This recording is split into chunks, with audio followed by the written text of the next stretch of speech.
History of a Teacher by Famous Fault. Chapter 15. Beaten, Battered, and Bruised. Harry and Ron had told Hermione everything that had happened that Sunday, and they did survive throughout Monday, though only barely. Monday morning, Umbridge had forced another decree through, banishing all student organizations, though they could seek permission to reform with Umbridge. What they had organized the weekend before had overnight turned into something that directly violated the rules. What Harry hadn't seen coming was that Umbridge included Quidditch in those organizations. Angela came to warn him about that during breakfast.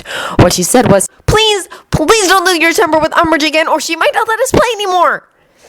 With that, the three Gryffindors set off for History of Magic, the memory of their last class still fresh in their minds. The fifth years had scared the teachers thoroughly, though they kept telling them that they were all right. Harry himself could see that they were all lying. Seamus, Dean, Ron, and Neville had woken up screaming several times. So had he himself. But the terrible foreboding feeling they all sat in their benches. Parvati and Tracy in particular seemed to have a hard time. Dean had put an arm around Tracy and held her. The doors had been open when they arrived, though the professor was nowhere to be seen. After waiting a little over 10 minutes, Blaise Zabini decided to check out the whereabouts of their history teacher. He headed respectfully toward the door that led to the professor's office, but before he even had time to knock, the door spoke. "Rashid!" Blaise raised an eyebrow and backed some steps. "Excuse me?" "Rashid, if you don't show me—" The door went silent abruptly as a short but big sword penetrated it. Zabini backed several more steps, falling down the little step-up on which Professor Muto's desk was located. The door opened, and each and every student had expected some kind of foul creature. Harry, Ron, and Hermione were sure that it would be one of the witch's beasts, here to kill them. They hadn't need to worry, though. It was just Professor Muto, though the teacher looked so incredibly angry for a second that Harry preferably faced an army of Dementors than the short Japanese at that moment. The indescribable anger disappeared. Soon, but not soon enough. Every student in the room had seen the mad fury that had shown on Professor Muto's face, and a wave of whispers went through the room. The teacher realized that and sighed as he ran a hair through his weird triple-colored starfish-shaped hair. "I'm sorry," he said, and reached out a hand to Blaise, a hand which was ignored by the Slytherin, who crawled up with all the dignity he could manage and returned to his bench. "I've told it before to stop asking, but it won't. I've lost all patience with it, and though I've warned it, it refused to listen. Perhaps I've proven my point to it now, and it'll shut up." "Professor, what did he mean?" Lavender wondered. "He spoke a name."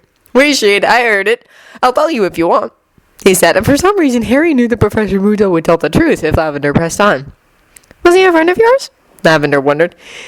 "He could have been. I hadn't the time to get to know him well enough to call him friend. He was a good man, though, so much I know. Brave and loyal. He was the kind of guy that would walk through fire to protect his family. He died. I wish I could have gotten to know him better, but lives disappear quicker than anyone can hold for possible," Professor Muto said, and a new wave of whispers went through the class. "What happened to him?" "A tomb collapsed. He and his entire family died. He had two younger siblings, which I both knew better. Those two I could call friends," Yugi said, more honest than Harry had ever held for possible. "For a long time I refused to talk about it, you see. Those three weren't the only ones who died. I was in there too. Nearly everyone I cared about died that day. It's been quite a while since, but those scars stay forever. All of you, appreciate what you have. It might not last much longer." Hermione whispered in Harry's ear, "He told the truth. Why would he do that?" "I don't know, Hermione," Harry whispered back. "I believe that Professor Muto is on our side, or at least opposite Voldemort's. I don't know what to think about this mystical pharaoh, though. Sometimes he seems to be the enemy. At other times he seems to be the one we should turn to for help. Professor Muto seems to be convinced of this pharaoh's good intentions, but perhaps he was deceived," Ron said, jumping in on their conversation. "We haven't actually ever met the guy." "Let's just wait and see. There are many unidentified parts in this mystery. The shadow creatures like the one that approached you yesterday, Rebecca and the Pharaoh. As for the so-called King of Games, nothing is sure," Hermione mused. "If we could only figure out who the Pharaoh was." "You believed Professor Muto when he said that it wasn't him?" Ron wondered. Hermione nodded. "Yes, I do. Actually, I think he's trying to tell us something. All of them are trying to tell us something, and I believe they all say the same thing." "What?" Harry and Ron asked simultaneously. "Well," Hermione said with a rather odd tone in her voice, Don't stick your nose in our business? She made it sound like a suggestion. Harry and Ron both turned red as they realized that, indeed, once again, they were minding other people's business while the person in question didn't mind theirs. They had, by fluke, found out that there was something odd about the professor, but already, before that, they had stuck their noses into his business. But, Harry protested, he has some kind of connection to an ancient pharaoh that controls power beyond all imagination. Isn't it understandable for us to want to know whether he's a threat or not? Don't you think Dumbledore did? Hermione asked, and then said something that to Harry felt like a slap at the face. People kill what they fear. What is it you really want to know about the professor? Harry had no decent answer on that and remained silent. What did he want to know? He was worried since he couldn't find anything that was worth knowing. Hermione had asked out of curiosity, and yes, she had been suspicious, but not in the same way he had been. Hermione had known that there was more to the professor than he had told her, but hadn't jumped to conclusions. Harry had. He had automatically decided that the teacher belonged to the bad guys simply because he was part of something Harry couldn't understand, but the professor was simply trying to avenge his friends. Didn't that make sense?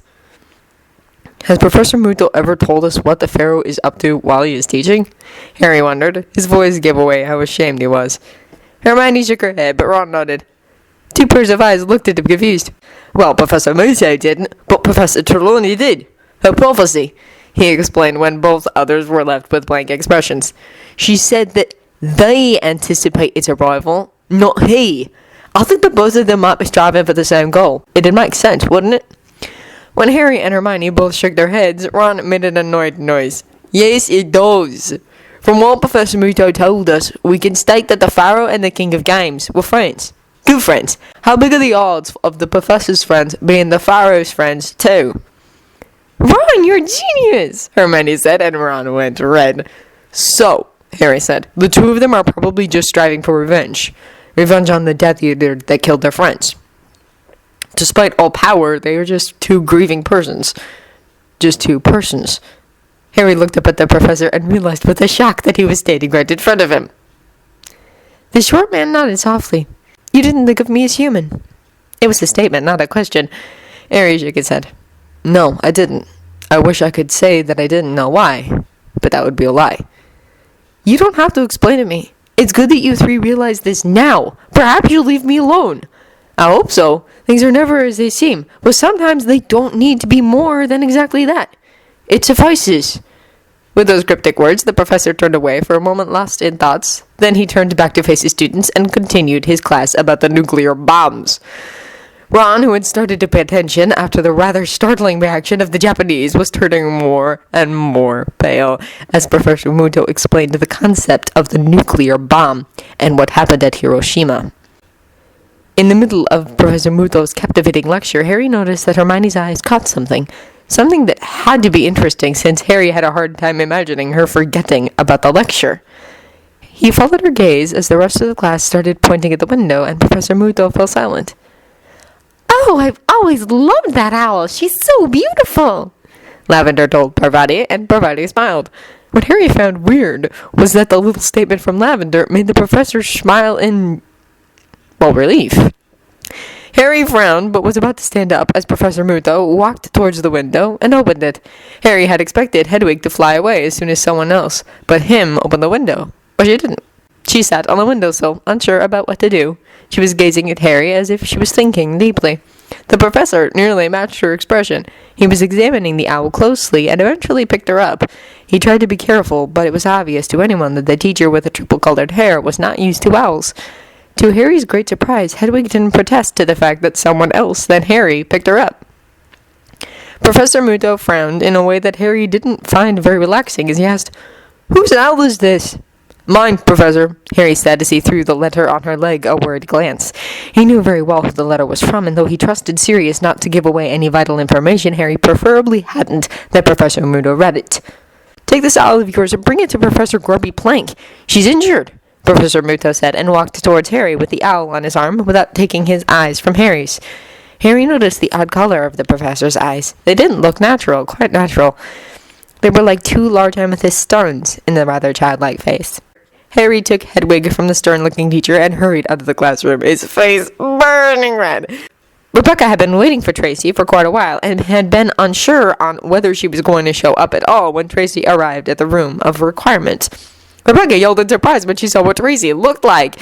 She ran forward and caught the Slytherin before she fell to the ground. "Help!" Rebecca yelled at the closed door and lifted Tracy, supporting her all the way. Tracy had been abused, badly abused. She had a large bruise on one side of her face, and her nose was bleeding. But by the way Tracy was standing, Rebecca could tell that the injuries on her face were nothing in comparison to the injuries done to the rest of her body. Rebecca knew why. It was no secret that she and Dean had something going on. It wasn't something that they were trying to hide. Neither the Gryffindors nor the Slytherins had been very pleased with that slightly odd pair, and everyone had just been waiting for something like this to happen. It was Neville who hurried out first, closely followed by Luna, Fred, and George. "Oh my God!" Neville said and stopped dead in his tracks, making Luna run to him. "Dean!" Fred yelled as George took the Slytherin girl from Rebecca, who was yielding under Tracy's dead weight. Dean entered the hallway and let out a wordless cry of fury. The rest of the group had gathered in the door and were watching with curiosity and confusion written over their faces. "Can you walk?" George asked the girl, but received no reaction.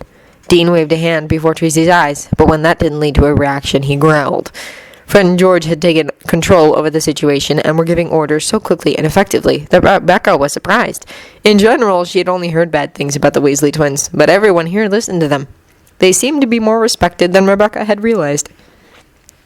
"Everyone, back inside. If anyone asks, you don't know a thing about this. Harry, get the show on the road. We'll take care of her," Fred said, and chased the people in the door opening back into the room of requirement. "Not you, Lee. You have to stay with us." George looked at Dean, then at Rebecca. She expected him to chase her back into the room of requirement, too, but he didn't. "Rebecca Hawkins, right?" He wondered and looked at her. Rebecca nodded.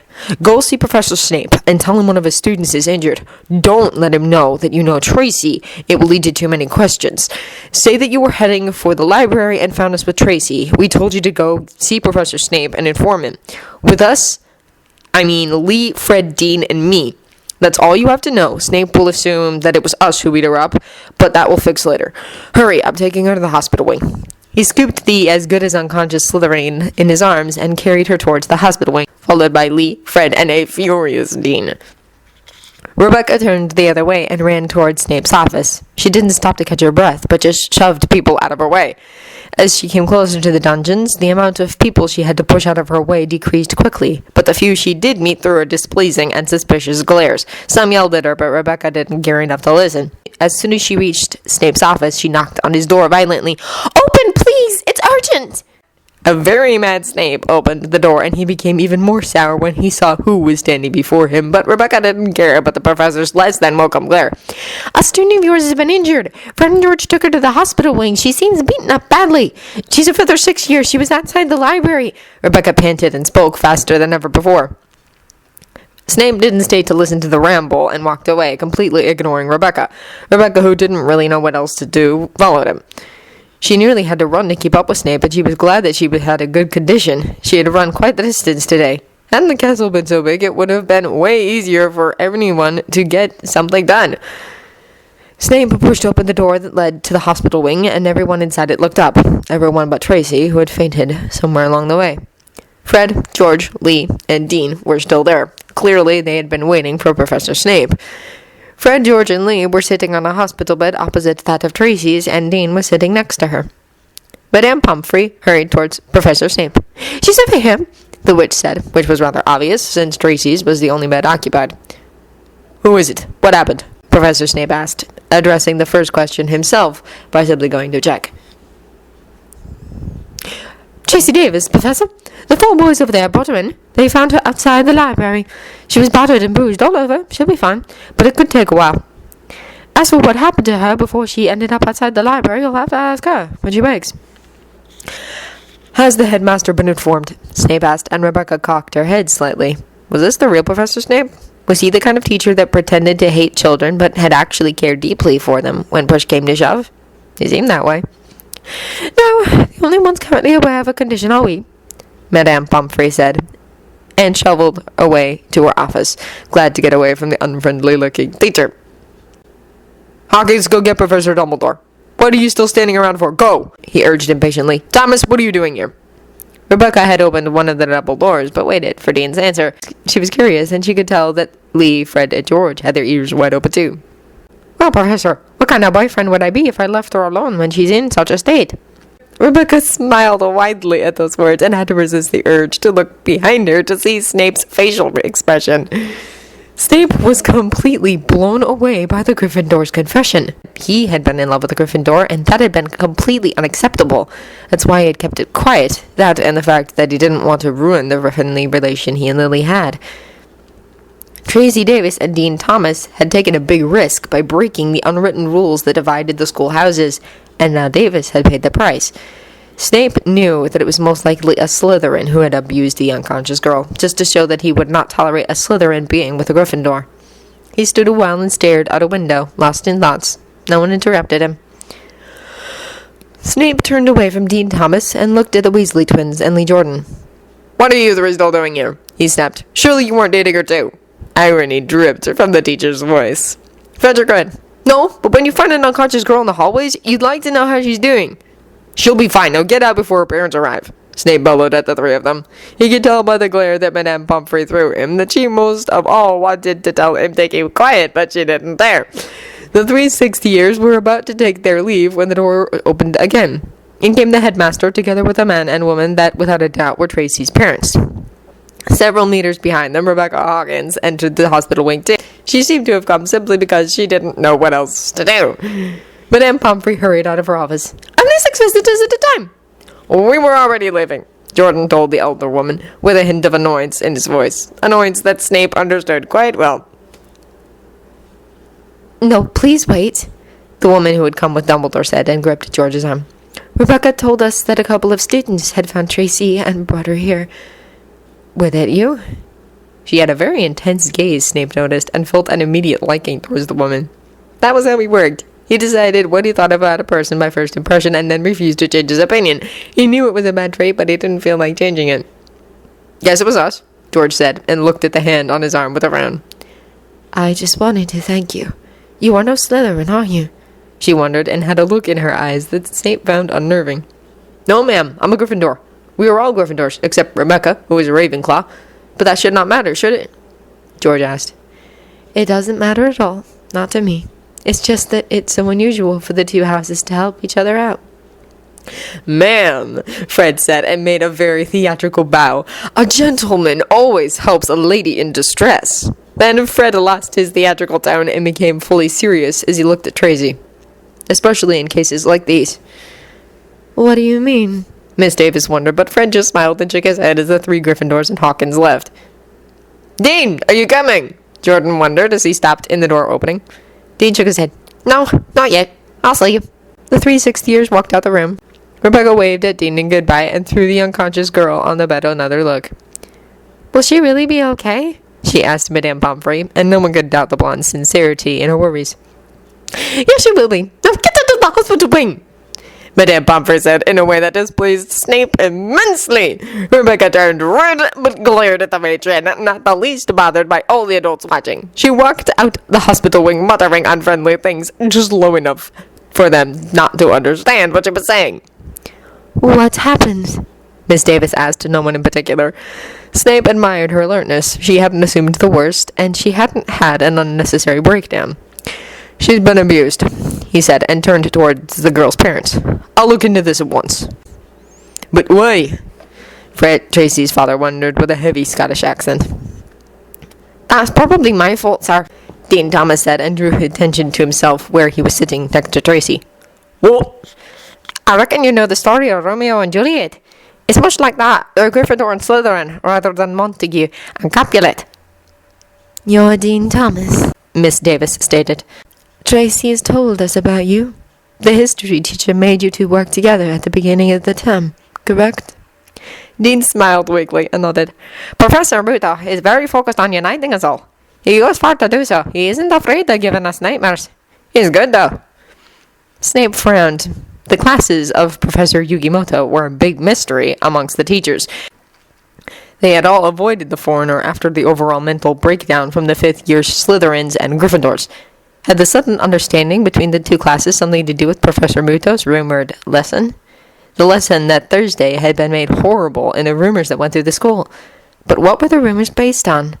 All were based on the way the Slytherins and Gryffindors were acting, but had anyone actually talked to one of them? Not one Slytherin had come to complain about the lesson, and as far as Snape knew, neither had the Gryffindors. Rebecca didn't miss any more DA meetings. She made sure of that. Her progress was quite fast for someone who was new to the entire magic thing, which still made her the slowest in class. Peter turned out to have a never-ending patience, and he stood up as a volunteer for Rebecca to try the disarming charm on. Rebecca got easily frustrated and swore a whole lot every time she failed. She kept it in Japanese, so the first years wouldn't be all too scared by her, but for some reason the foreign language scared them even more. In the beginning, people had looked up startled every time she failed, but after only 2 meetings, they just smiled every time they heard the unfamiliar swearing. She felt Harry's eyes upon her, and she glared at him. "Do you expect anyone to succeed at anything while you were watching them that closely?"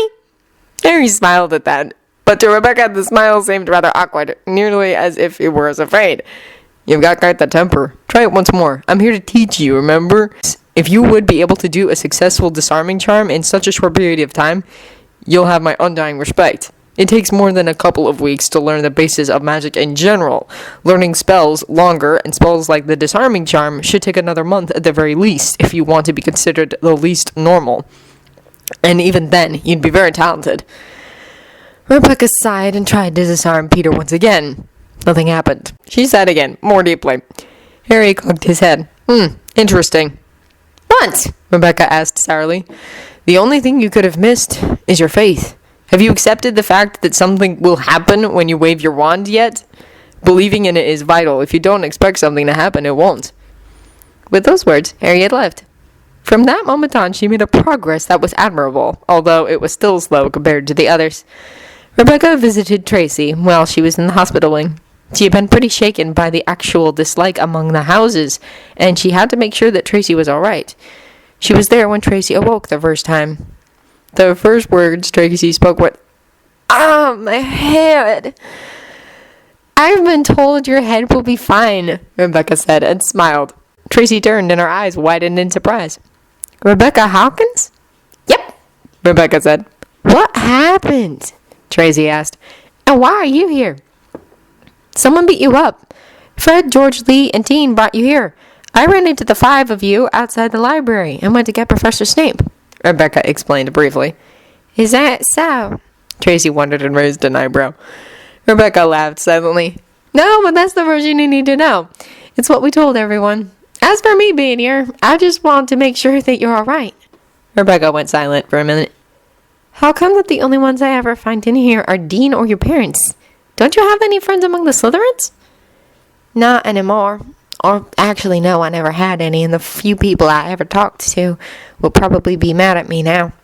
I feel betrayed. I am now officially a blood traitor. Hang on. Are my parents here?" Rebecca nodded. "They just left half an hour ago, and I've been here for about 10 minutes. If you want, I'll go tell Dumbledore that you've woken. He'll contact them." No thanks. I don't really feel like being alone right now," Tracy admitted. "I get nightmares so easily. They are weird nightmares. It feels better not being alone." Rebecca smiled and thought about what Atem had told her. "The students lived what happened in the concentration and extermination camps. They don't remember it, but do at the same time. It's an unconscious knowledge. Post-traumatic stress disorder was the result. Nightmares, survivor's guilt, anger, fear. And I can't make it undone." "I'll sit here as long as you want. I believe the Dean will be coming soon, too, though. He doesn't leave your side unless he's forced to," Rebecca said and poked Tracy lightly on the shoulder. The dark-haired girl laughed silently, then the blood drained from her face. "Has he met my parents?" Well, yes. Why?" Tracy didn't seem to be very glad. To be frank, she looked scared. Oh no. They got along fine. They had some time to talk. You've been wasted for 2 entire weeks, you know," Rebecca assured Tracy and did her best to hide her laughter. "Really?" Tracy wondered. "Yeah, your mother is proud of both Dean and you for standing up for what you feel, despite all the hardship. And your dad and Dean get along, too. He's a very easygoing man, your father, though I hope he'll never get his hands on the person who did this to you. Not Dean either, for that matter," Rebecca added thoughtfully, and Tracy laughed. They were quiet a while, both grinning. Then something came to Tracy's mind, and her smile faltered. Rebecca, can I ask you something? I guess. Professor Muto told us something that bothered me. You see, he has these passwords on the door. The door says names. When we asked about it, he told us about a tomb that collapsed, killing nearly everyone he cares about. But you two know each other, so perhaps... Were they your friends, too? Tracy asked and frowned. Rebecca hadn't seen that coming, and the smile disappeared from her face instantly. Yes, they were, but not all of them. But all the friends I ever had died down there. All, with the exception for Yugi. You know, I wanted to be there. It was an important day, but I wasn't. Had I been there, I might have died. I probably would have died. There were 3 survivors, 9 dead. It was a terrible accident. How? Tracy couldn't find the words, but it wasn't necessary. You don't. Not really. I mean, it was 4 years ago, so I have moved on with my life, but I'll always be missing them. I attended their funerals. I attended 6 funerals in less than a month. After a while, it becomes a blur, all of it. Yugi didn't show. I was so mad at him, but he found it too hard. He just disappeared. I didn't even know he was teaching here. If only I had... Rebecca shook her head. Now I'm here on the edge of war, and I'm so afraid that it'll happen again. So that's why you take distance from everyone, Tracy said. Oh. Why do you? Rebecca asked, not interested in talking more about herself. Do you distance yourself from everyone else for a reason? Tracy nodded. Yes, I do, but I don't want to talk about it.